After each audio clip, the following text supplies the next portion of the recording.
When they mined an area,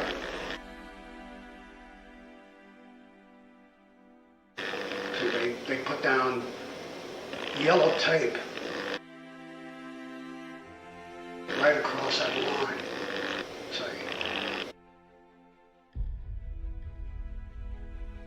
And if you walked on the wrong side of that yellow tape, you blew up.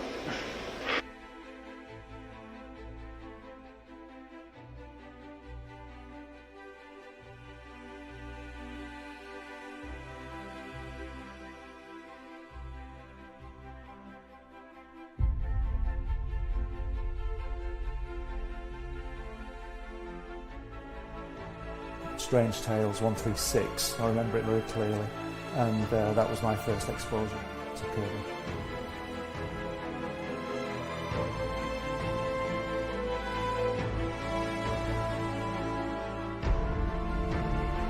And I wanted to show it to people.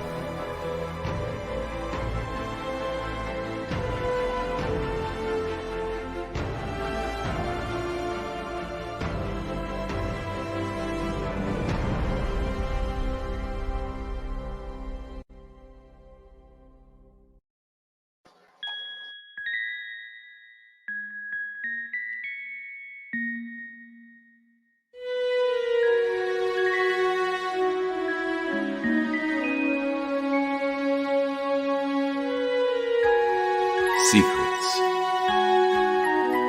trust, worth. The bond between souls intertwined within otherworldly intrigue. Michaela Jade brings forth the Elite Warrior series, a collection of dark fantasy romance novels set in a twisted world where power lusts in the hearts of men and devotion seduces the souls of women.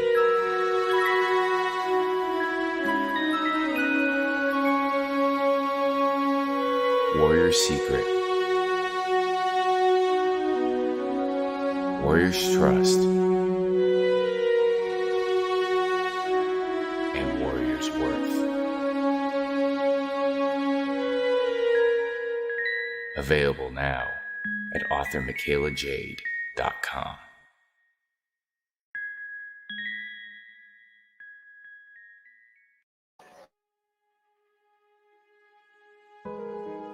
The city of prosperity.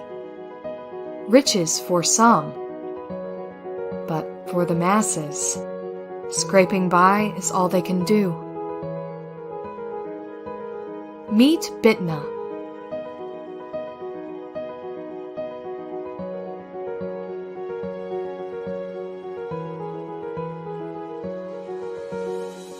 It's a rough life, with an even harder reality.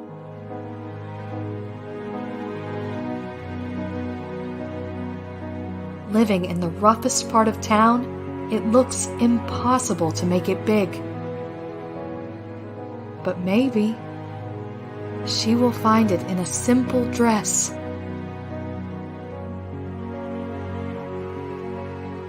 The Radiant Sight, a new romance story by Martin Fisher, now on Indiegogo. Author Cindy Kepp is writing on the edge. Books include Remnant in the Stars, The Loudest Actions, Lines of Succession, Mindstorm,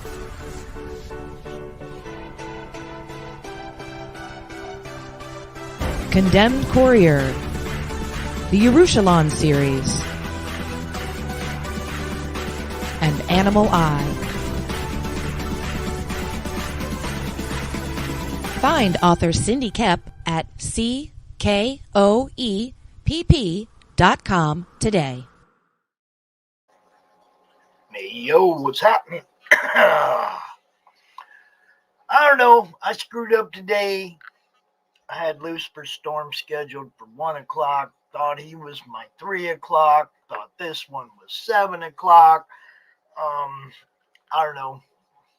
Maybe I'm taking on too much. I should just stick to CromCon and Mondays. I don't know. I screwed up, Lucifer. I'm sorry. Get you out anytime you want, man. You let me know. That's on me. So we do have this guest at the right time. But yeah, I mean, I apologize, Lucifer. I screwed that up, man. It's on me. I mean, there's other shit going on and other stuff going on at home, and I was like, oops, screwed that up. Came down here at 1 o'clock to do it, and it was like, oops, too late, or whatever. I mean, I screwed up. That's all. Came down here to set everything up at 2 o'clock for the 3 o'clock show with Lucifer, which wasn't with Lucifer, and I was already an hour late and screwed up. So I will reschedule that for you anytime you like, sir. Got a little envelope from Mom today. Look what Mom said. Oh, some of y'all never read this shit, have you? It shows.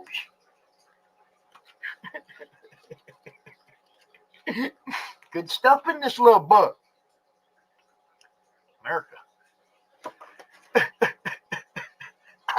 I see you chuckling back there. Yeah. Yeah, such a declaration would be nice to see.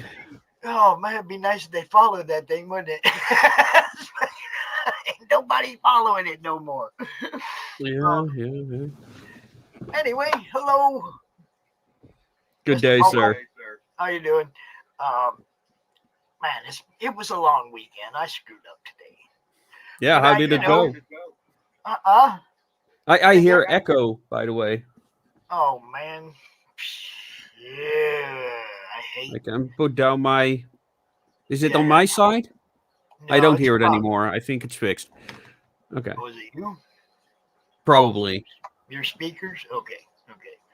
Because I don't hear anything. It could be me. Oh, okay. Yeah, I just hear it too, but I put down the volume a couple of notches. Now I don't hear it anymore, so it's probably fixed.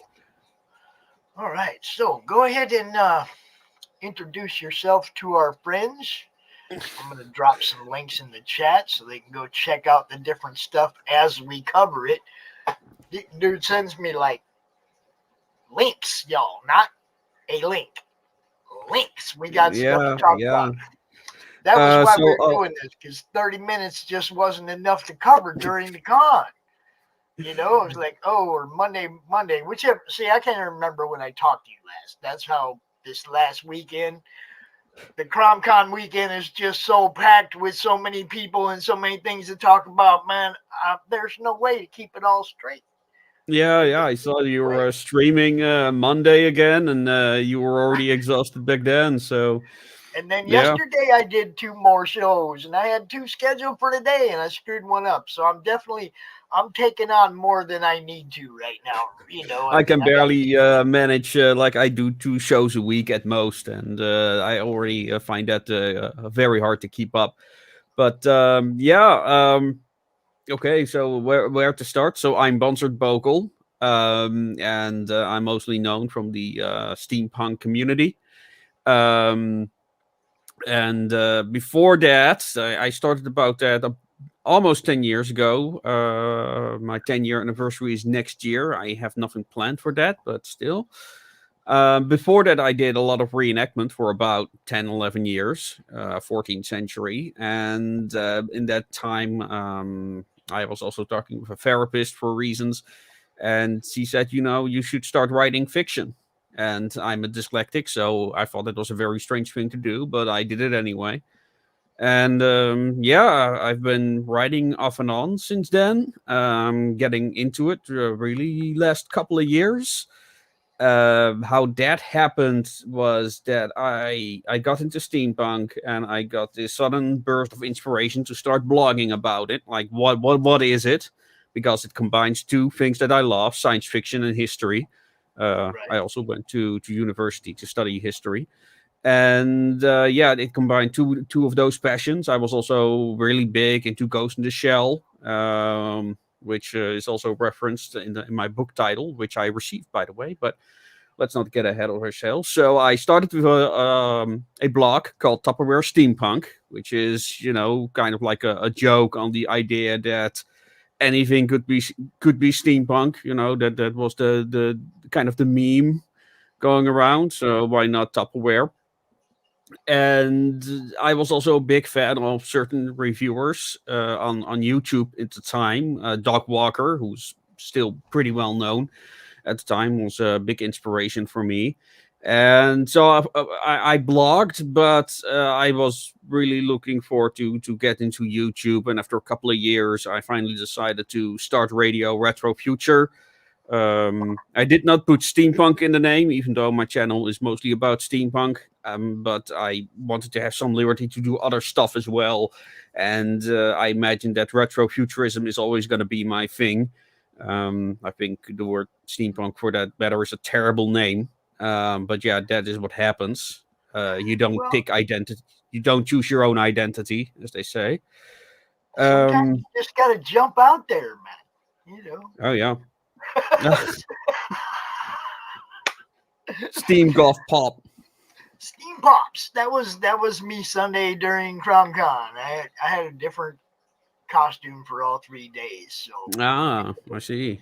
That was the final day, and I had the Steam Pop. What can I do? Of course.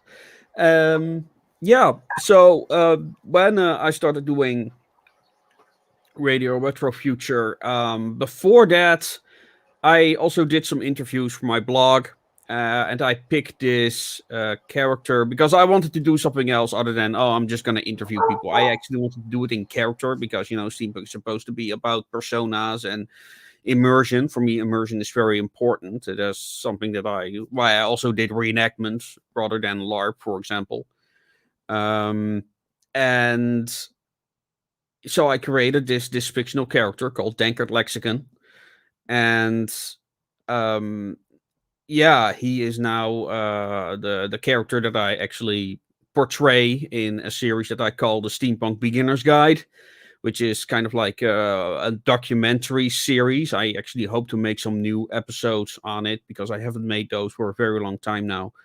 But it's basically where I kind of divide up the topic of steampunk, like, okay, this is a part of steampunk, that is a part of steampunk, and let's separate all those things and discuss them separately. And in that period, I also was asked to make a fictional radio station for a video game mod called Radio Retro Future for Fallout. Because I started doing interviews with musicians for my channel, I got a lot of contact with a lot of musicians as well. And one of my goals was not to just pander to the steampunk audience, but also to a larger audience, to show to people, steampunk isn't just, this. It's also all these other things as well. But I also wanted to bring it to a bit higher level because steampunks are very scared of definitions. Because I was talking about, I thought, it's actually necessary to have a definition, at least for myself, so people know what I am talking about. And this is from the Wrench in the Machine website, the Association of Ishtar, that we're going to talk about, which also plays a very important part in my definition of steampunk as well. What else can I say about the channel? So I did various projects. I also did a series called Steampunkish, where I try to make a kind of like a catalog of steampunk related product or products that steampunk like, because that's what we're usually talking about when we call things steampunk. It's something that steampunks like. It's not necessarily steampunk.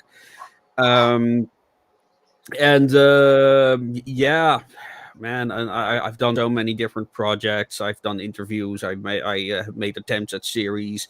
The Steampunk Beginner's Guide is probably the only thing that I really actually finished. And now I'm working hard on this series, which is this complete collection of short stories.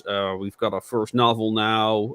If you scroll down, you see our first comic that for some reason isn't loading. Okay, it worked 5 minutes ago, so that's interesting. that's okay, but I have it pulled up on the Amazons.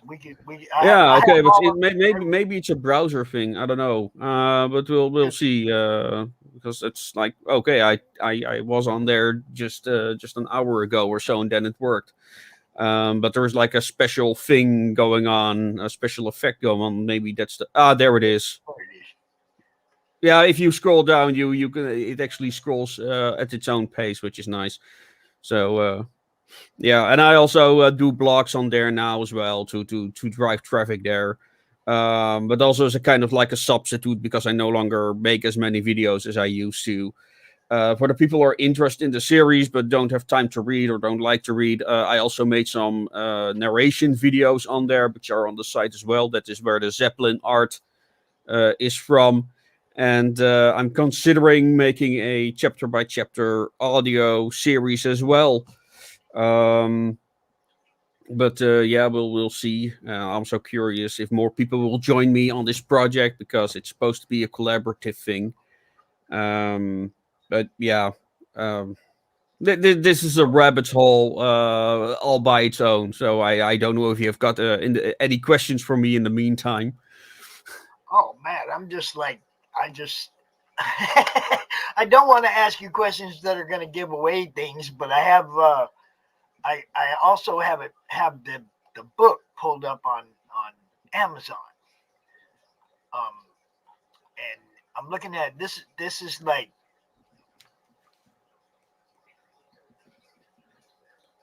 set in 1875. Yes, yes, yeah. Now, So the go so ahead. yeah, go ahead. No, I was just saying it's like I'm trying to figure out where in England this is. I'm trying to read this thing. Dover. So it's set in Dover. Of course, the typical steampunk thing to do is to set it in London. A matter of fact, one of the reviewers who wrote a review actually thought it was in London, but no, it takes place in Dover. A matter of fact, the cliffs of Dover get mentioned a couple of times. And a part of the story also takes place in the Thames estuary as well, where one of the locations is. Of course, it's a mystery novel, so it's a lot is based on the whole mystery and you know it's all about that journey. So I cannot explain too much about the story and characters because the characters in themselves are revealed. They're actually part of the mystery, and I think that's also what people like about it. I'm not the type of writer that created like extensive backgrounds on characters before I started writing. I just started writing, and I was like, well, where are we gonna start? Well, what my idea for this story was because the whole series, the Association of Ishtar, which started as a collection of short stories. I think there are about 40 now on the website. Most of them are all case files where they find particular individuals or objects or locations that they investigate. And yeah, I thought, well, you know, it's not an easy universe to get into. When I approached a publisher with this idea, they said, well, we love the stories, but we think that the format is very alienating because, like I said, they're actually written as case files. And so yeah, that it can be sometimes it can be a little dry, but I actually wrote a blog on this that's also on the same website that you just showed, where I talk about this. You know, it's kind of a role play. So you really have to imagine you are the investigator investigating the file, and as you read along, more and more starts to become clear.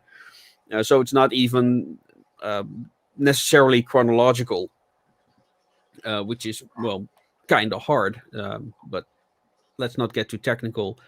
But yeah, I was like, okay, well, what would be the best way to start such a series off. I didn't necessarily want it to be like trilogies or anything, or that it has like one main character throughout the entire series. I was let's do like single adventures that you can just pick up and read. And I was okay, but what's the best place to start? And I came up with this inspector. He is not aware of anything that's going on, of all the preternatural stuff that is happening in his world. And good day, sir. So, And he, yeah, it's all new to him. And yeah, he is very skeptical of the whole organization when he realizes this. So yeah, I decided not to go with the typical, oh, and now he becomes like a member of this group too. But don't want to go into too much spoilers here. And yeah, the comic is kind of like a supplement. This is originally one of the short stories. And I told you this story before, where I interviewed a comic book creator like myself now, I suppose. And why are you not writing comics? He said, and that's, well, basically the whole reason why I thought, well, why not? So I made a very short comic book story. In total, it's six comic book pages, with some other larger splash art, and then there was also an additional short story included there as well, also with some original art included. So it's more of a graphic novel. So it's a double feature actually, with two separate stories, and I'm considering maintaining that format. So you get like a comic book story and more of a illustrated story. So yeah, that's kind of like the story behind that. And well, it's basically me trying to, how do you make a comic? How do you learn to cooperate with artists that you never met in your life? you know. So yeah, that's kind of the story behind this. And again, it's a mystery. So if I'm gonna explain anything about the characters, I'll spoil the whole story. So yeah, but I can, I guess, tell you that I was inspired by. I used to have a friend who was really into ham radios. The home radio sets, and they would just communicate over AM, FM frequencies with people all around the world. And of course, one of the big mysteries for ham radio users are the number stations. I don't know if you're familiar with radio stations that only send out numbers at particular times a day into the ether. But yeah, there are really creepy radio stations. One notorious one is the Lincoln Poacher. I think it was an MI6 station. It was meant for spies and stuff. And it would start off with this very eerie musical tune. If you look it up, if you Google Lincoln Poacher, you'll find it on YouTube or in places like that. And yeah, that is what basically inspired the first character or antagonist of the series I ever made, and that also inspired the whole reason why the associates, instead of code names like, I don't know, Piglet or something, they have numbers. So yeah, so you've got associate 17, and this is, I think, associate 7 from the top of my head. It's hard to keep track of all of their numbers, of course, but that's also like the whole point of the system. So yeah. all right, so that's where you can get the comic book. Now I'm going to show you a little bit of the comic book without. Now look, see, this is where I don't want to show anything you don't want people to see. So yeah, well, I guess we can at least show the first one, which is kind of like explains the whole concept about the association of Ishtar itself, and the first few pages, which are basically only text. But I think that, yeah, I want you to explain the layout of it too, a little yeah. bit. But let's see. I want to get up here to the top. I was actually reading. Let's get up here to the top. Okay, where are we at? All right. Now,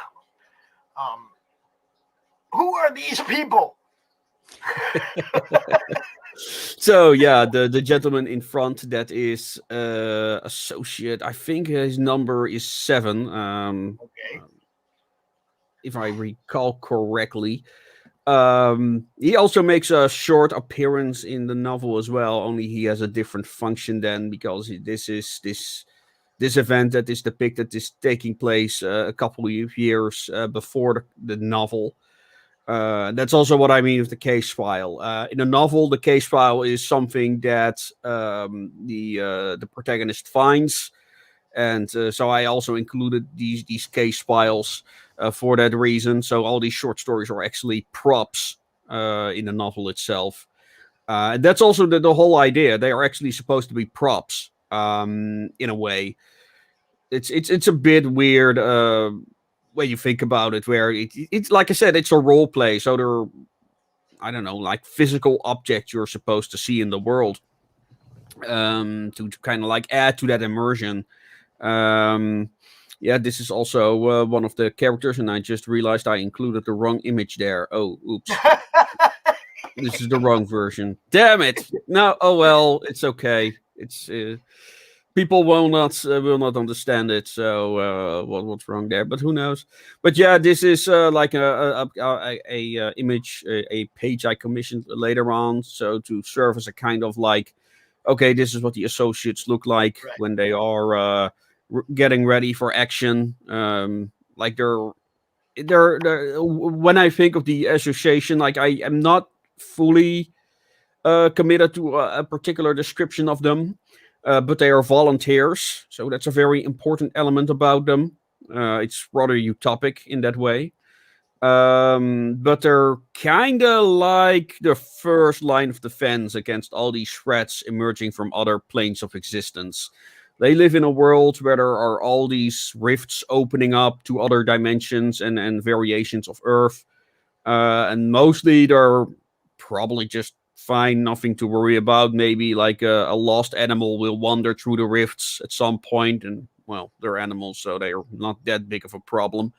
But yeah, some do have civilizations, and some are not aware that these rifts are a thing.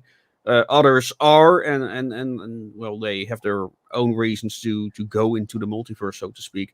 And the association is like the first line of defense. They explore these worlds, figure out if these are potential threats or not, and potentially take them out. So they're kind of like, I guess, a kind of combination of a secret service and the SAS.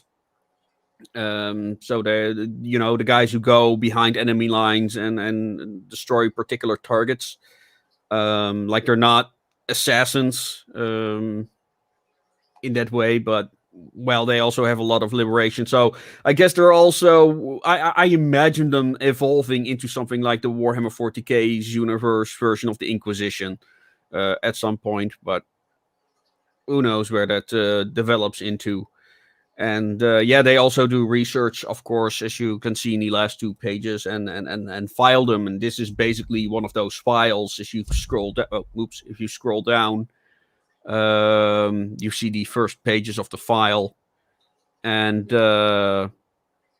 that's pretty much where the story begins. And then one of the comic itself is actually one of these records of the associate encountering this interdimensional assassin that they have codenamed S36.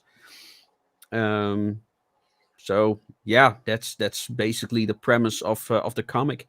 And after that, So you got some of this case file that you were talking about. How it's laid out this way. Yep. So you get an idea of what the police or the investigators said about what's happening. Yep. Some more of the interior art. I love that. That looks good. Oh yeah, I found some excellent artists to create it. Most of them are from Eastern Europe. For some reason, I have this real weak spot for East European artists, I noticed. And they have a very own unique thing. It's kind of in between the American and French style of art, I suppose, which I really like. And they're also very fond of the of realism, and I think that's because of the series. It's very important to have like realistic looking artists or characters. So that's one of the reasons that I choose them. If they're too cartoony, well, because like I said, you gotta have the feeling that you're there yourself, Right. which is already difficult enough when you're talking about a fictional universe, right? So yeah, that's kind of the one of the major hurdles. Because it is partly inspired by the SCP Foundation. I'm not sure if you are familiar with that series of stories, but there are a completely community created universe of stories. I think there are over the 5,000 stories now, and they're all like case files like this. Well, I think I improved in some places on their style because, well, a lot of them are amateur writers, so that's something that you gotta have to deal with. But they do have like something of a quality control, so it's not they filter away the complete garbage. And yeah, that's partly what inspired this. And I wanted to create something similar for steampunk as well. A series where multiple people can contribute to. And I picked the multiverse idea, so other writers can like insert their ideas for worlds and stuff in a very conceptual way. That could also serve as a kind of like appendix, as it were, to my steampunk beginner's guide series. So because I got a lot of questions for people who watch my series, and they were like, oh, how do I do this and how do I do that? And and this is kind of my solution to that. And yeah, I wrote about a couple of dozen short stories for it now, and I have a couple of dozen ideas ready to be finished. So yeah, and we also have our first guest writer. Some other writers are interested in joining in as well. So that's open to anyone who wants to experiment with this format, as far as I'm concerned. Um, yeah, what else do I have to say about this? Um, so yeah, that's so much for the particular format. Um, My friend Michaela, I played her commercial at the beginning of the show. You saw it, right? She's in a deer stand right a now. deer stand. She's hunting. She's in a deer stand Oh. right now. That's awesome. But does it have a red dress? Pale Rider has an obsession with putting a friend of ours in a red dress. In every comic that he sees, he wants the guy in a red dress. So we have, yeah, there you go, Michaela. I could use a little steak and steak. That's good. That's good. Glad to see people watching. Yeah, this thing looks cool as hell, man. I mean, here's your little bio though for everybody. You can check out, a little bit about Bonzo here and a little bit about the story.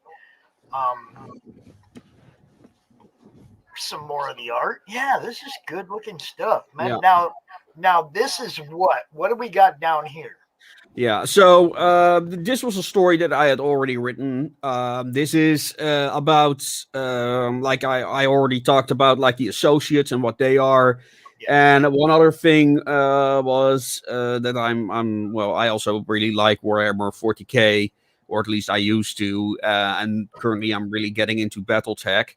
And, I really like this idea of military science fiction. And so I wanted to do something similar. And one of the things was, okay, what does this world do when there is a big threat?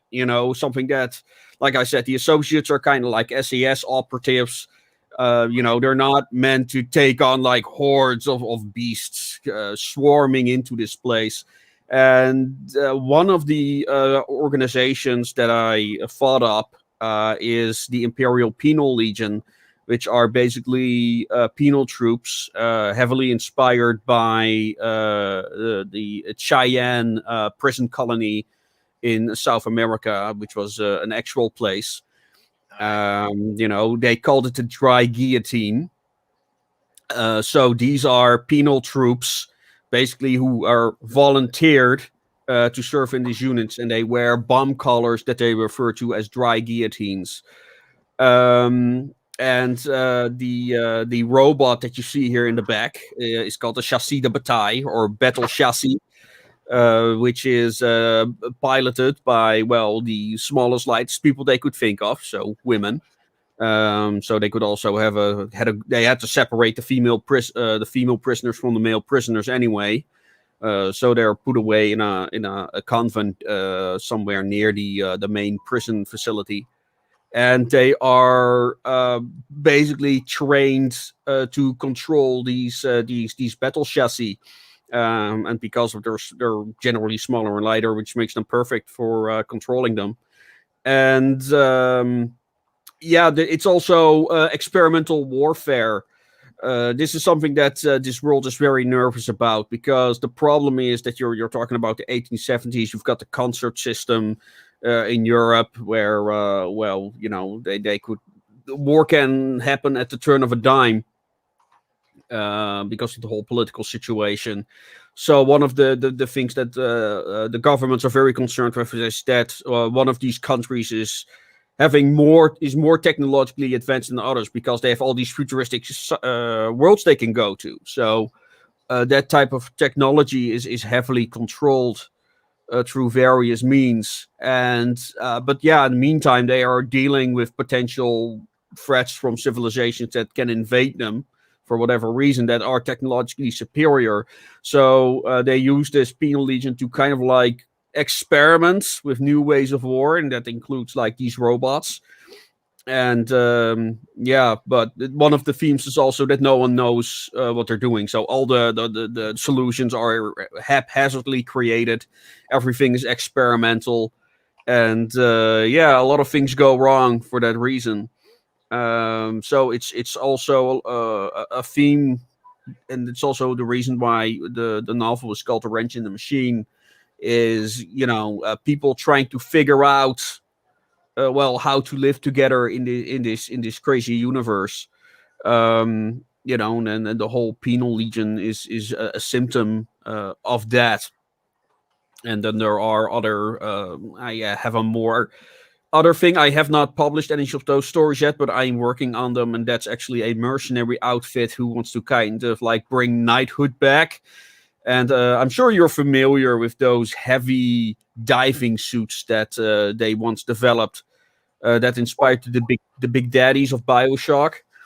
Yeah, they're building like armored suits like that, and they actually have like this knightly coat. The problem is they have to work for one of the biggest corporations in this world, called Otter Crab, which is a name I originally made up as a joke, but now it's one of the most important factions in this world. And so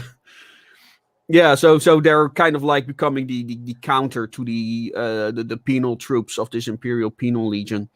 But Lights in the Dark story is basically my first exploration. Like, okay, what's it like to be a so-called coffin girl, which is a reference to the casket girls, which were basically the young women who were sent to South America, because the original idea of the Cheyenne prison colony was to populate those colonies, because the death rates for colonists were extremely high. So they're just like, well, we're gonna send prisoners there, and then those prisoners can populate when their sentence is up. They can populate that wonderful colony. Well, this was partly successful. Like they made an attempt to send women there. You said partly successful. Yeah, I'm not. Yeah, well, it's one of those things. But I think it basically became like a Creole colony where it was basically the local population intermingled with the French colonists, because so many of the colonists died. So it was, well, one of those it became something that was not intended to be, so to speak. Like they sent a group of women there at some point with the idea, oh, these women can help, populate the area. They chose prostitutes for this reason, and well, they did what prostitutes do. And well, I think their only accomplishment was that syphilis became rampant. But yeah, Prostitutes those don't were like to have kids. those were the titular coffin girls. And I was looking for a name for these female pilots, and then I discovered this phenomena of coffin girls, which were basically women, and all they had was this casket-sized luggage with them, and that's how they got the name casket girls, and it was later translated to coffin girls. But yeah, that's when that clicked. So that was perfect, and yeah, so that's kind of like the story of the French Penal Legion. And currently, I'm writing, the new. It's there is also a lot of cyberpunk going in there as well. As I try to ground my technology more, and then making everything steam engine just does not sit well with me. They have combustion engine. Oh, they've got electric cars in this era as well. So yeah, there's a lot of electric cars in my stories as well, because well, they were already doing that, and because they are a bit more like it's politically, culturally, it's 1870s, but technology wise, it's more 1920 about Right. that. So that's kind of like how I describe it to my artists, and people want to write stories for the series. So yeah, that was a long tirade on the world. That's good though. I mean, when you build a universe or a world, when you do a world build, it's like you don't realize all the nooks and crannies you have to fill in till you start filling it Yeah, in, right? yeah, And it's like, oh, we need this. It's got to have this. It's got to have that. It's got to have that. And that's not counting your actual story. yep. That's just what a normal world has to have. I mean, Well, it was when, funny. I when you was I tell was a just story, writing another scene, for a coffin girl starting up her engine, and then it's like, okay, how is he going to start the engine? Like, does he have like a throttle? Does he have like a bicycle steer? Does it use levers? Like, yeah, that's what I oh, mean. You got yeah, to fill it all in, and you got to fill it in. Like the thing that I've loved about comics since I really started promoting them and getting into meeting indie creators and stuff. I mean, I'm a story guy. Okay, if I like the story, I can read a comic and barely pay any attention to the art. I'm a story guy. If the story's there, I'm there. yeah, Now I've learned to look at the story and the art, the stuff that isn't in the dialogue and in the narration, and what's in the art. Okay, so hmm, now it's like I look at comics completely different than I did just 2 years ago. right, You know, yeah, I I'm know, looking for the Easter eggs. I'm looking for the fun. I'm looking for, it's like now I'm looking for everything. Before I used to read the words and kind of glance over the pictures, and read the yeah, comic yeah, with the story. Okay, when's next week? Oh shit, Wolverine's gonna be here next week. Right on. Whatever. You know what I mean? It's like, because that last panel always told you who's coming out in the next issue or whatever. You had a little idea what was going on. So you knew if you were buying the next issue already, because they gave you a little hint where we're going next. yep, Whether it was Spider-Man and Craven's around the corner, whatever. It's like you knew what was coming in that next episode, that next issue. So you were already in your wallet. You hadn't even seen yeah, anything yet. You yeah. hadn't seen the cover or nothing. You saw one panel at the end of that last comic book, and you're ready for the next one. Hmm. Yeah, it's a bit too bad they made it so formulaic now, that every episode now has to end with a cliffhanger. So because Yeah. they want you to binge watch series. I kind of I kind of like miss the the old Star Trek days, where you just had like one episode, and sometimes they would have a double episode, Right. and then you were hyped because there was one double episode in this season, and that's awesome. Well, I like what DS9 did, where they had just one thing per episode, and there was like this bigger story in the background. Yeah. That's kind of like what I'm going for, because I don't watch much series anymore. I don't consume a lot of content. Last couple of years now. But one of the things is like I remember watching a series. I remember enjoying the series, but I don't recall a single thing.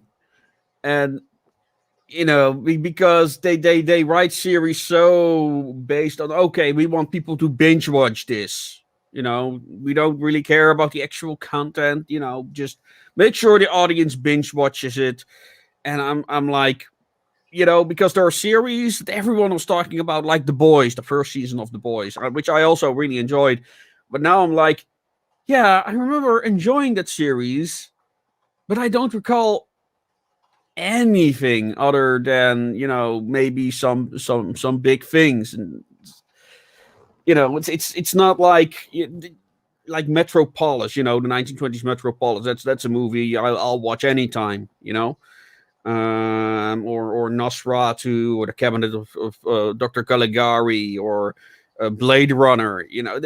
I want to see more movies like that, where just, oh man, I loved how that movie looked. I loved how that how that was worked out, and yeah, that's I miss that. I really do. It's good stuff, man. I like it. I like the look of it. These are like posters, just Yeah. like prints or posters for the radio show. Yeah, so we also do we also have like a kind of like a cosplay camp, I guess you could call it, where we have Right. like some entertainment for the audience. Like we've got a little game with remote control cars where you can actually drive to the mentioned arcology, which is also a very important place. I made a video on that, by the way, if you want to know like the background of arcology. And I also this is Denker Lexicon. I inspired him a little bit ad hoc after the Shadow. For the longest time, I did not know what to do with him, but now he's turning into kind of like a combination of Terry Pratchett's Patriarch and the Shadow. Yeah, I like where he is going.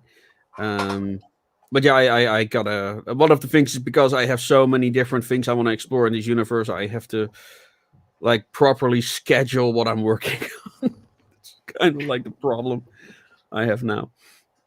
I But can understand that. Once you start doing, like, I mean, for me, man, it's like I tried to take on something a couple weeks ago extra, and it ended up interfering with how I performed my con over the weekend, and it, I mean, it just, I got to stay focused on what I'm doing and keep it within my means, man. It's mhm. like, so I understand is you get branched out too far and spread too thin, and you can't give everything your best effort. So Mhm. Yeah. I might have learned me a little lesson over this last weekend. Yeah, it's one of the reasons why I've said I'm not gonna do cons by myself. You know, it's also one of the reasons. Now I do have some friends there in the Netherlands Mhm. that Brianna and Mike Jimmy were they met at a con there in not that long ago, a few weeks back, 3 4 weeks back. They went to a con and they met. They had actually been talking to each other through the madness and through the streams and whatnot, but they actually got to meet each other because they both went to the same con doing their thing. Mhm. Awesome. It's pretty cool. So I mean, we do have a bit of a network over there. We have quite a few people in the UK that are part of the madness. Quite a few people that are. We have Italy. We have people in Italy. We have people all over the place over there. So By all means, make sure people in the madness know what you got going on. Hmm. You know, Yeah, I should actually. I have a project that some might find interesting. I'm gonna do for the universe, also to create more art for the show. I'm working on a coloring book for adults. So based on stories and characters from this universe. So if there are artists watching who are interested in that type of project and in this universe, let me know. coloring Um, books are kind of a thing. I've got a few. There's a couple that are live right now. I think Passion for Drawing has one right now that was kind of Halloween themed, monsters and whatnot. It was, mhm. yeah, coloring books are a thing now. Mike Barron Yep. did an adult coloring book for Nexus. It's actually called Art Therapy for Adults or something like that. Yeah, yeah, yeah. I'm actually considering like what because I like the more pulpy stuff, but I also like the art of role playing books. Okay. And you know what, I think that it might be good for people with ADHD, you know, because exploration is a big thing in my universe. So I wanted to have like, okay, while you're coloring, you discover new things. I would like to see something like that. And Cool. yeah, so I'm reaching out to several artists that I admire, and yeah, and I also want to use the project to get acquainted with more, you know, to see what they're like, and you know, if they're suitable for future projects and stuff like that. So Well, I know one yeah. of the things I do in the madness, like I like to have people draw Crom, my green guy. The guy up Okay. there in the corner over there, right? Crom. Yeah. Everybody draws him. Okay, he's been drawn so many times. There's one of my favorites right there. Okay, he's been drawn tons of times though. A lot of different people have drawn him, and this is also one of my favorites.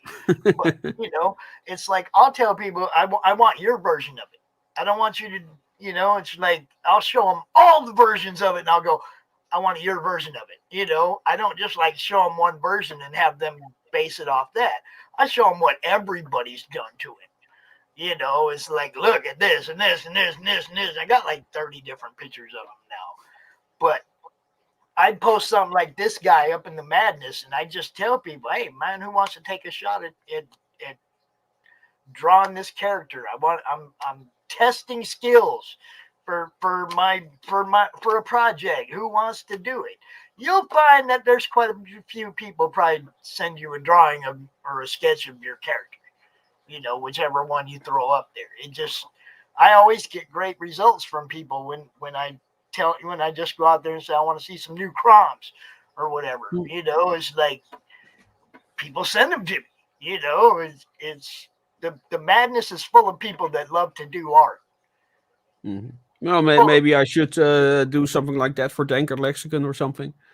yeah, I just put a post up and say, hey, yo, who wants to draw this guy? Yeah. I mean, I can use them for my videos, so you know, with a shout out. But Yeah, maybe, you know, I know that, you know, a lot of artists are like, yeah, I'm not gonna make free art for you, but maybe, I don't know, yeah. maybe it's different in the madness. It's kind of a lot of things are changing. There's a lot of people doing cross promotions. Okay, like I'll show you another one. This right here, this print, this is a print that came with the book Mavericks, but the characters on the screen are from two different books. Right. Okay, you've got Okay. characters from Into the Natverse, and you have characters from Mavericks, and under the chair over there, you got my little Crom dude. You see what I'm saying? It's Yeah. like Yeah. Yeah. cross promotion is a thing now. Hmm. Everybody's doing each other's stuff and then promoting each other's stuff. If you understand what I'm saying, it's like Simon Poitier and um, and the people at Global Frequency, two different books, but they got together and they're both promoting each other's books. And it's like you can get this print if you back it at this time or whatever. They Mavericks had put together such a great campaign, and they cross promoted with so many people that they had interest from 7 or 8 different fan bases in what they were doing. All these other people are coming to look because their guy's involved. You see Yeah. what I'm saying? It was like, oh, their guy did a trading card for it, or their guy did a print, or their guy did a cover, or you see what I mean? He included so many other people that are kicking butt out there right now, and brought them into his project, that they brought their fan bases along. They all promote each other. So now instead of just having your fan base look at your book, you got 8 fan bases looking at your book.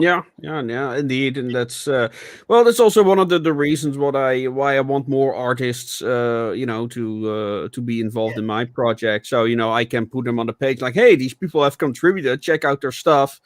I often try to reference them as often as I can in my blog. Hey, I had a conversation with this guy. Like Sean Marsh, for instance, who recently won his 5th prize for his book, Little Weight and Watchtower. I don't know how he's doing it, but he keeps winning. So yeah. It's big though. It's like back in it wasn't even that long ago where everybody was stuck in their own bubble, trying to get their own thing out, or they worked for a big company that handled all that marketing and everything, and they didn't have nothing to do with it. They inked, they penciled, they drew, they whatever. They didn't have anything to do with that end of it. Now you got to be everybody. You got to be the whole business package. Yeah. Right. So when it comes to marketing, now they all understand that in order to get more books sold, you got to reach a larger audience. In order to reach a larger audience, you got to bounce off all these other fan bases, as many as you can. Go on as many YouTube shows as you can. All that stuff, right? It's all tied in together, and the smart guys are out there doing stuff like this and including other creators in what they're doing and building their fan base, making it bigger and bigger and bigger and bigger. That's what the smart people are doing. They're all banding together. They might not be in business together, but they're all promoting each other. They're all helping each other get seen. Teammates in the greater scheme of things, as opposed to that's what communities are supposed to be for, right? Well, yeah, as opposed to competitors in the sandbox, they're teammates on the field. It's a much bigger thing going on out there. That sandbox is really small, and there's a whole bunch of people pitching sand at each other, right? But out there on the field, there's a whole bunch of people that have these giant fan bases that are getting bigger and bigger because they're all promoting each other. Oh, yeah. That's the only way I can explain it, is like there is no competition anymore, you guys. You guys got to all keep pushing interest in each other's projects and keep bringing new people to the show, to the book, to whatever project you're working on. It's like you got to keep bringing something fresh. It gets stale. Nobody's paying attention anymore, right? So, I mean, yeah, man. Join the madness. Become part of what we do. It is a networking and promotions group. That's what it's for. Use it for that. Okay? Promote what you're doing. Network with these other people. It's not your normal Facebook group where everybody's just going who can beat who and all that. You scroll down and all you see is one cool project after another, or one show depicting somebody's project after another. It's all promotion and networking, and I want to keep it that way. I want to build a network that everybody can use to help themselves and to help others. Yeah, that's kind of like frustrating a lot about a lot of the steampunk groups who don't want like advertisements. So you're working on a project, you need customers or people to support your Kickstarter, but you cannot post your Kickstarters on these groups. So you're like, okay, but how do I find an audience then? That's kind of the problem. Like, I don't like to see like the people like sharing their own the same type of jewelry over and over again. What you see in the steampunk community, I totally get it, but for the people who do have like awesome projects, well, I never learn of them because they're not allowed to be shared in the groups. Yeah, So it's not how they dress that keeps steampunk alive. It's the stories that mhm. keep steampunk alive. Okay, promote the actual genre. Yeah, see, this is part of why the madness came into existence. Is because I couldn't believe there were so many groups that wouldn't let people talk about what they were doing, but they call Yeah. themselves comic groups. Oh yeah, but you're allowed to talk about comics, but if you're a comic book creator, you Well, can go fuck yeah, yourself. but that's what I'm saying though. They wouldn't let people talk about their books, and it's like, wait a minute, what good a comic book group should be? We should be able to go out there and tell people, hey, look, you have got to look at this. This looks awesome. I found this over in this other group. You need to check this out, right? Well, every time I was doing that, I was getting told, we don't do that in this group. You're breaking the rules, blah, blah, this, blah, blah, that. Yeah. Getting kicked out of groups, whatever. I made my own group. This is what we do. We promote, we network. You're allowed to come here and tell people what you're doing. Hmm. That's what the madness is about, you know. Yeah. Yeah, it's well because you mentioned like the genre. The thing with steampunk is and kind of like where the um I guess I Hex thinks someone that looks like else John told Wayne. me I look like John Wayne. No, I think he's talking about your character there. Looks like John Yeah, Wayne. that's me. You say you got John Wayne to model for you. Yeah, that yeah. Well, I am that John Wayne. So Oh, oh, right. There you go. There you go, Hex. He said, check me in the mirror. I'm good. Yeah, draw it. yeah, but someone else did say that. I don't recall when that was, but I think somebody else made that comparison.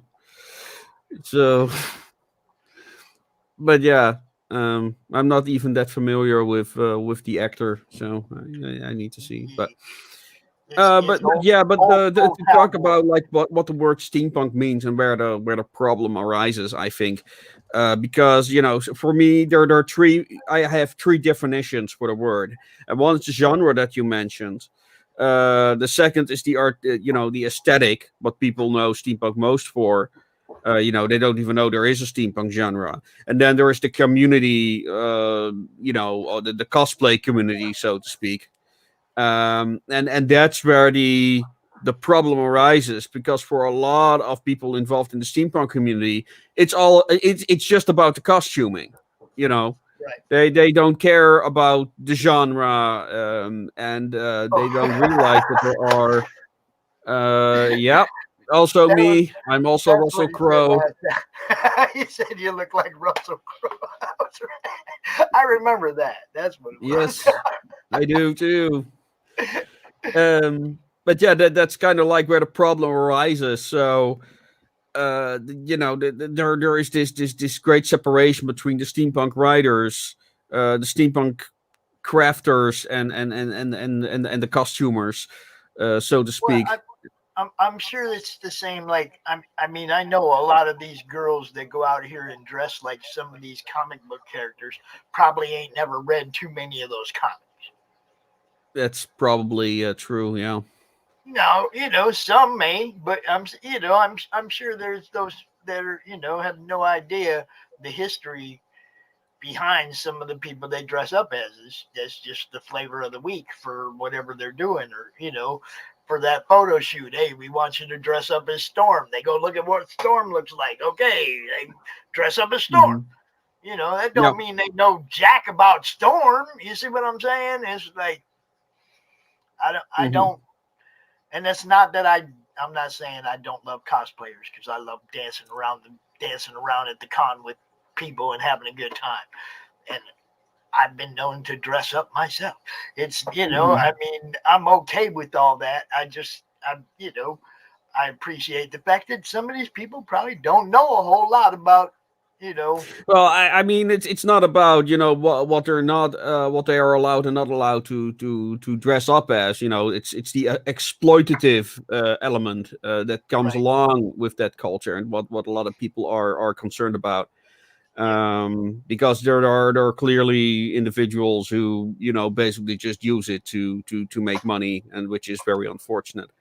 But there's little you can do against it in a free society. But if yeah, but that doesn't if put I it could beyond criticism, which is if I also could part of dress a up free as some, society. So yeah. now if I could dress up as somebody else on a regular basis and make money off it, I'd probably be dressing up as somebody else on a regular basis. I'm just saying. Yeah, yeah, that's it. It's very tempting because it's easy. Um, But I yeah, mean to make real money. Not, I don't mean make a little bit. I mean, if you could make real money dressing up as somebody else, then yeah, I'm in line. I'm mhm. I'm in line because that's as long as they're not dressing you up like something embarrassing. What you got to right? Go out there and look good. I don't want to go out there in a chicken suit, but you know what I'm saying. It's like No, no, no. Yeah, yeah. I'll, It's one of I'll those do a topics where musketeer like, anytime. You know. yeah, it's one of those things like you frown upon it, but if you would have the opportunity to make money that way, would you really Yeah, not do it? I'd, That's I'd that's probably kind of like sign the up. Yeah. question. But I do think that we've become too, as a society as a whole, have become too tolerant of it. But that's a whole lot, very big topic. So let's not get into that. But Well, I was also going to say is it's like I would be somebody if I could get paid to dress up as somebody, I would be very knowledgeable about who they were and how they carried yeah. themselves, and I'd really try to play that part, not just Hmm. dress up as that guy and walk around the con. Hmm. You know what I Yeah. mean? If I was doing the Mad Hatter, I would be the Mad Hatter all day long. Right. Right. You know what I mean? It would be You would be an actor, basically. yeah, that's the only way I could do it. I wouldn't be able to just walk around going, I'm the Mad Hatter. You know what I mean? Well, It would it wouldn't fit. You know, yeah, well, that's also the thing that I wanted to do with my group. That we first of all that we do original characters, although that's kind of like a polluted word now. But that Danker Lexicon is a character I designed and created. And I wanted to actually like when I do the Steampunk Beginner's Guide, I play him in character, and I never formalized this character until roughly a year ago. So that's kind of like the story behind that. um I had no idea what this monocle was for the longest time. For example, but Brianna now is I'm a artist that lives in the Netherlands. oh, okay. Just so you know, a artist who lives in the Netherlands. All right. Well, Oh, if you're available as an artist, I am currently looking for them, so let me know. I'm the leader of the Mad Hat Club. Woo!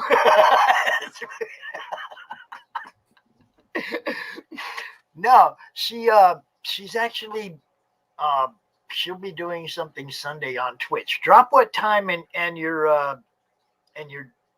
oh Brianna, I want to drop your Twitch link up in there. I don't know how to do that unless you send it to me like on Twitter or something, and I'll pop your link up in there.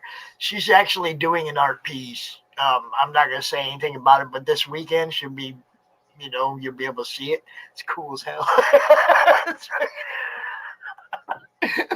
And I'll make sure everybody sees it. I'll make sure everybody sees the link when she's actually Well, doing it. She has a Twitch channel that's pretty big, pretty a lot of creatives involved in that. So definitely want to check that out. Brianna, over there on Twitter or something, send me that link.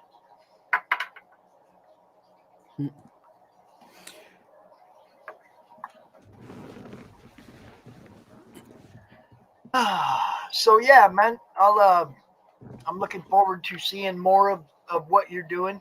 Oh, look at that. She's an author, screenwriter, and hobbyist. No, sweetheart, I seen that. I know what you can do. So now you're an artist. And y'all see what I'm talking about this weekend. Trust me, you will see.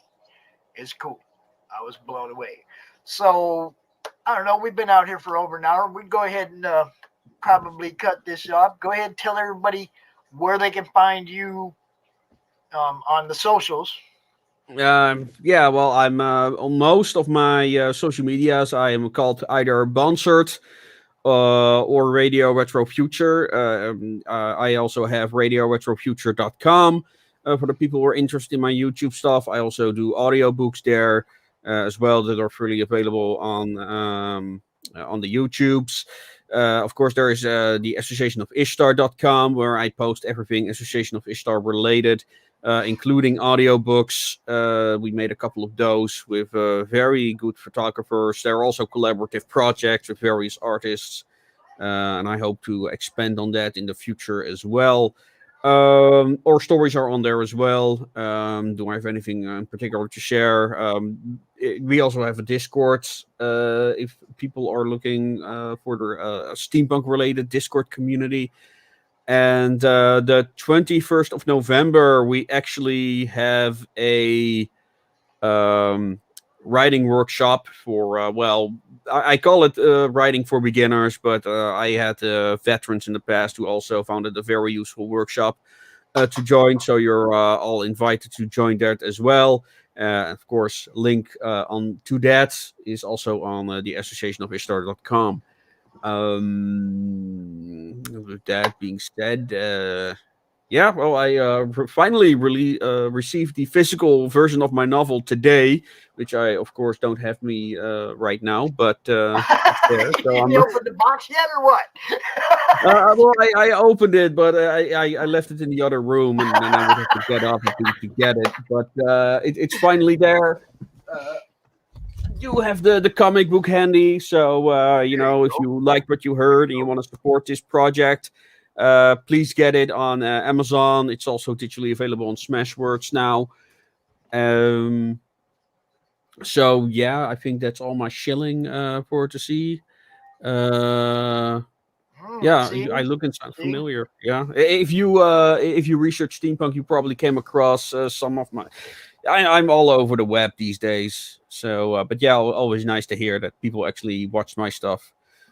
Well, I tell you, she's over there local to you, so if she pulls up steampunk, she's probably going to get some of the local people would pop up on that list first. No, Right? I don't know. I don't know if the local people are aware of me. To be honest, I mean, yeah, some people are, of course, but not that many. I think I you know, when I look at my statistics, it's people from the United States who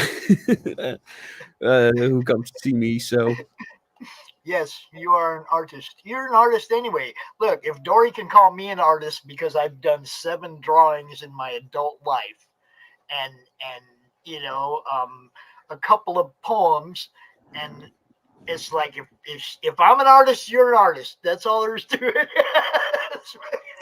no, I actually made one drawing that's actually in there. I don't know. Oh, my name is in. This is the only drawing I did. This was the concept for the chassis de bataille that I made.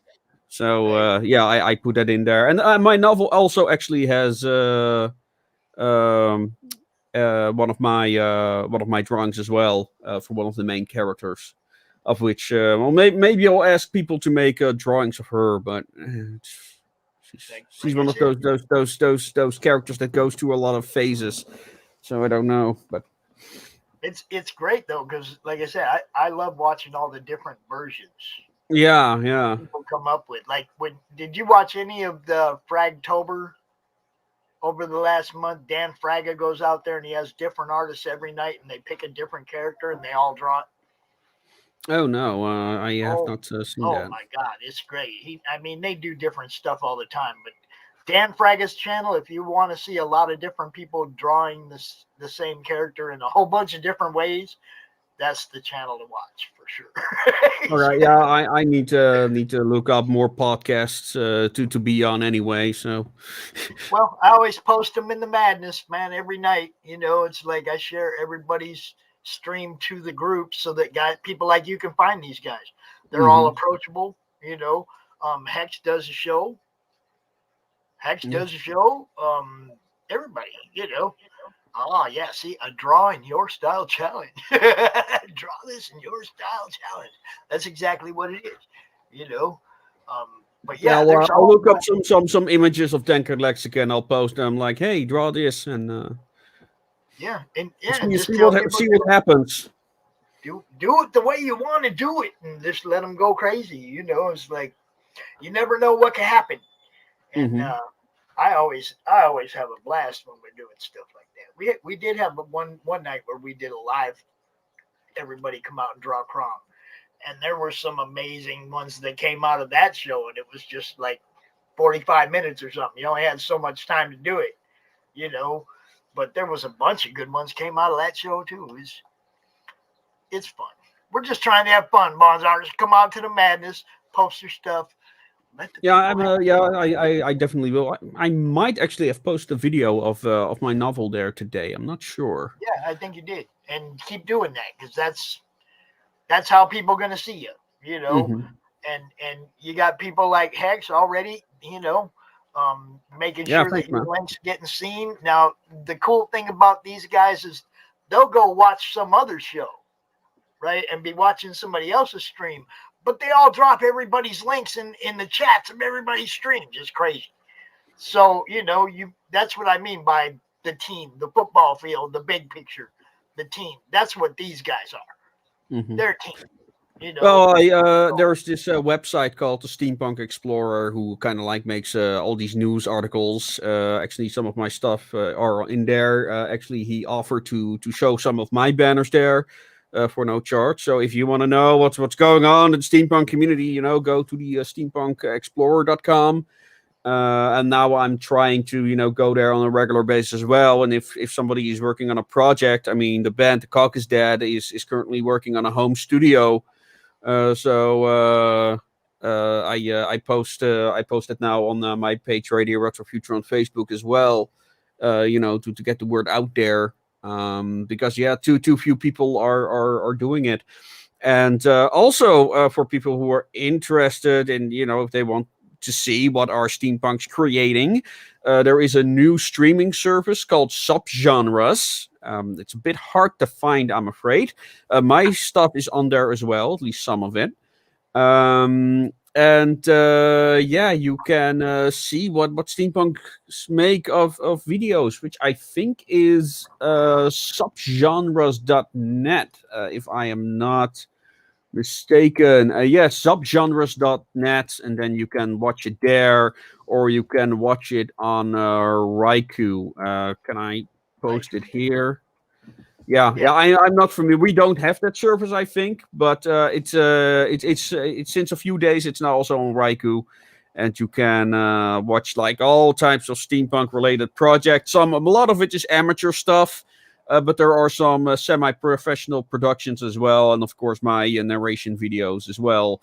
Is Bonsart a Jedi? No, sir. No.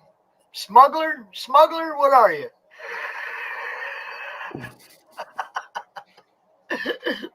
It's all Star Wars references, Brianna says the madness is great fun. Yes, we try to do our best to make sure it's fun for everybody. And she also wants to know if you're going to Comic-Con LNL this month, Bonsart. I don't have anything planned. Also, my month is getting busy. There's also a board gaming convention this month as well. But I need to see when it is. I'm not much of a con guy. I'm the type of guy who likes to go to the fairs.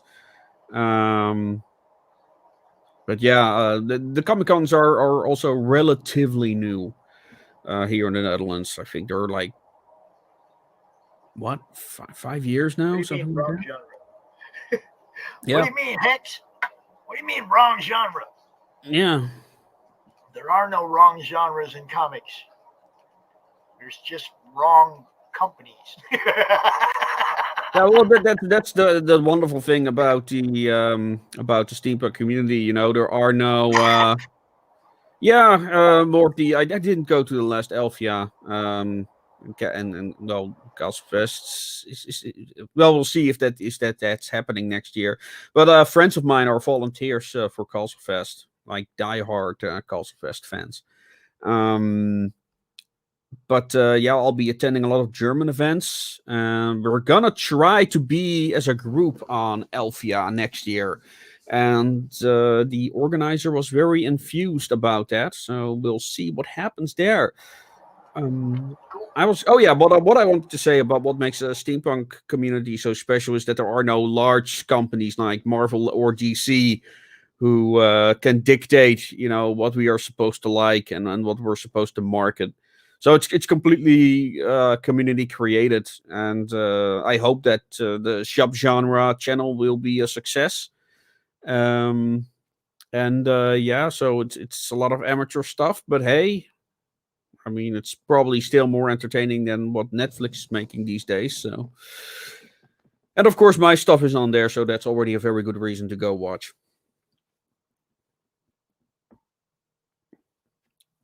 I think that's all I have to say about that for tonight. It's getting loud around here, but yeah, that's good looking stuff, man. I like it. Yeah. So if you've got if you've got steampunk books to promote or stuff like that, go contact Natasha Classes. She's from Canada and she does all the stuff. And if you've got like promotions for your books or stuff, just contact subgenres. I'm sure they'll be glad to show it because well they're starving for content. So yeah. And if you want to help me make more content or commission more artists, you can also support me on a Subscribestar or Patreon. I need to promote that a lot more, actually. Or just buy my books. That will also help. With that, Bonsart, are you signaling that I should like finish the stream for you of all the noise? No. It's just that until that thing stops making noise, I'm just trying not to have that in the background of you speaking. No, I get you. Yeah, no, I don't want it drowning you out, or it's such a loud. It's like the bearing on the washing machine's going out. It's getting louder and louder every time that spin cycle goes in. It's like another expense. Don't need it. Don't freaking need it. But life goes on. So yeah, all you guys check out Association of Ishtar. Get down with some steampunk. Y'all see me on Sunday. I was out here dressed up that way. Y'all watch Matt Knowles. You know what's up. It's all part of the game, man. Everybody have fun. Have fun with what you're doing. Read the stuff you love.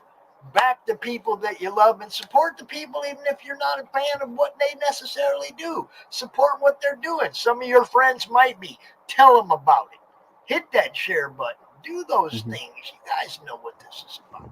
Yeah, and if you guys are looking for podcasts to promote your retro futuristic related works or just want to discuss steampunk or retro futurism in general, or whatever you want actually, you're welcome on Radio Retro Future, of course. If you're looking for ideas for steampunk related art, I've got over a few dozen stories on there, each with their own characters and anomalies to get inspired by. And I'll post some good pictures of Denker Lexicon in the group tonight for the people who. So if someone was to approach you after reading one of your stories and saying they'd like to draw that story, or turn it into a graphic novel or something. You down with stuff like that? Those kind of absolutely, yeah. Well, I'm considering, when more people are getting involved in the project, I'm considering to see if we can like make it legally ensure it's kind of like a Creative Commons, so that the stories are copyrighted, but like the characters it can be used, of course, under the gentleman's agreement that you ask permission at the creator of one of the characters. People can submit their own stories and art, and if you're just like, oh, I have a cool concept, which I think is a cool creature, a cool drawing for the series, but there is no story. That's also fine. And then if people would help me build a proper infrastructure, because that's something that I'm struggling with, the website infrastructure. Because I'm learning everything on the fly. Everything I've made for the Association of Ishtar, I is self-taught. I'm an historian, not a tech guy. I do Photoshop because I had no choice. I had to learn that, and for my last I'm no video, I tech made guy 3D images in Dash 3D. So I had to learn how to use Dash 3D. But yeah, I prefer drawn art for the video. So if you're a kind of artist who likes to see his or her art in videos, let me know. Okay, Brianna. Brianna cannot use the book of Fate and thus not reach the madness. There is another way she can find the inspiration to make fan art. Like I said, there is art and store with freely available stories on the associationofishtar.com. I'm also on Instagram. And you can always email me at radioretrofuture at gmail.com as well. So it would be You have nice a Twitter to meet you. profile. I do, but I barely use it. I mostly I do it when I can auto post there, But I'm not a big Twitter user. I think it's a horrible den of scum and it's a bad platform. But Brianna is on Twitter, and that's how her and I communicate. Yeah. Okay. Well, if you can send me her Twitter, or she can send me her Twitter, I'll add her there or follow her there or whatever the Twitters, the dark ways of the Twitters work. Yeah, it's like you try to go up there and just pop your project and run, but I get caught up. Yeah, that's what I do. I put my project and run. That's my thing with Twitter. It's like throwing a grenade into a room and. Well, see, I learned to do it on Facebook. I don't go out on my newsfeed on Facebook very much at all. I go to Facebook. I go right to my group, see what's going on in my group, and share the stuff that I see in my group out everywhere else, right? Yeah. But then you go to Twitter, and it's like, man, it's just right there. You can't avoid it. It's right there in your face. There is no madness group I can go to that avoids that. It's right there in your face, It's like, Yeah, well, I mean, it's like with Twitter. It's like, oh, I follow this person because it sounds interesting. Then you see some of their posts, you're like, okay, I'm gonna unfollow this person. Yeah, that's my average Twitter experience. Yeah, so I mean, I learned to do it on Facebook. I haven't learned how to navigate Twitter without getting caught up in it, though. But I will. I mean, I'm getting better at the whole social media thing. Yeah, well, the steampunk community is relatively has gatekept itself relatively when it comes to politics, fortunately. But I mean, when you go outside by accident, outside of that group, it's like, oh my God, Jesus. Yeah, it was, and comics, actually, it's like there's two minds of the whole thing. There's one mindset that everything's supposed to have a message and it's supposed to teach you how to act, and then there's some other people that, man, I just want to have fun. Y'all shut up, So you got two different, different I know. Creators right now. It's unfortunate. But we have like certain people who try to push certain types of things too. Fortunately, they destroyed each other, so that's a good thing. Just wait, I'll be off here in a minute. I'm online, and you guys are interrupting me. You want to say hi? No, I want a ramen. Is that what you said? I want a ramen. I gotta have a ramen. Where are you? Ramen. Mom wants to go to the library, but Mom doesn't know where Travis is. Did Travis come home? No.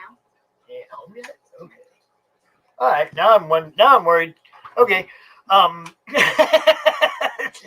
think the show's over, and I'm taking care of kids right now. Here we go. Say hi. Yep. That's fine. What is that stone look on your face? Yeah, that's better. Put some expression on that face, child. All right. I'll be up there in a minute.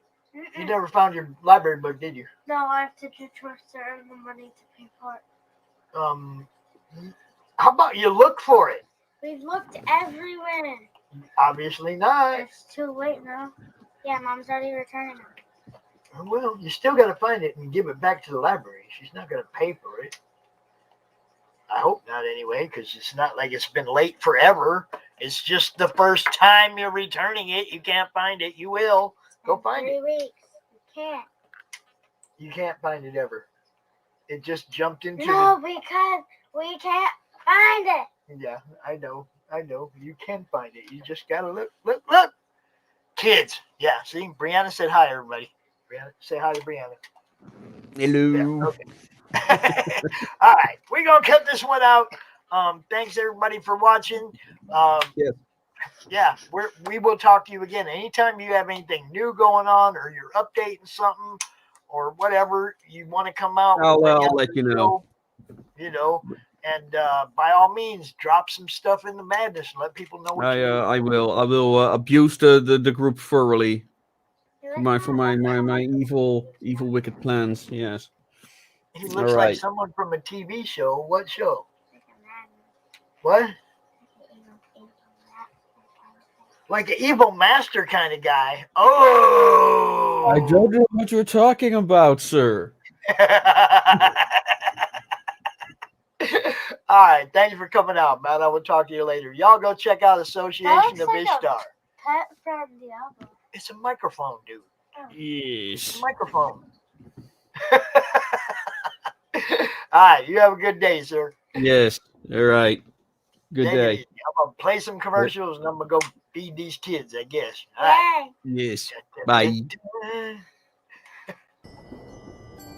From author Brian K. Morris comes a tale of irreverent holiday horror, told with much inappropriate humor. Dr. Victor Frankenstein creates the spirit of giving himself. Ho, ho, ho! Santastine, or the post-holiday Prometheus. Available at Amazon.com. Get your copy today.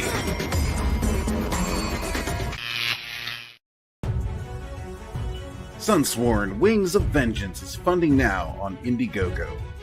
Don't miss this action-packed space fantasy adventure sure to rekindle your love for the genre. Get it now on Indiegogo or just go to sunsworn.com. Hey, it's Belle from Liberty Entertainment Distribution. We've got quality indie comics in hand ready to ship to you now. Yes, really. And it gets better. At Liberty, publishers set their own wholesale pricing, and we don't take any fees, so don't wait. Call or visit me today at ledg.us or call 1-800-525-2091. Hey, yo, Pops here. Are you looking to be on Monday Madness? Is Monday no good? You need a special edition? Are you looking to be on the first timer spotlight on for you new guys? Launch parties, countdowns, CromCon Monthly. We got it all right here at the Madness Comic Network, providing online promotional services for the indie comic community and proud sponsor of Comic Books for Kids provides comic books to kids in hospitals and cancer centers across the U.S. It's a place where we can all work together to make sure every child has a comic book. 100% of all proceeds go towards the kids. It's about making a difference, and while they're in the hospital, allowing them to fly like a superhero, battle dragons, or rescue teddy bears. We are in every state in the country and now support over 160 hospitals. Every month, we add more.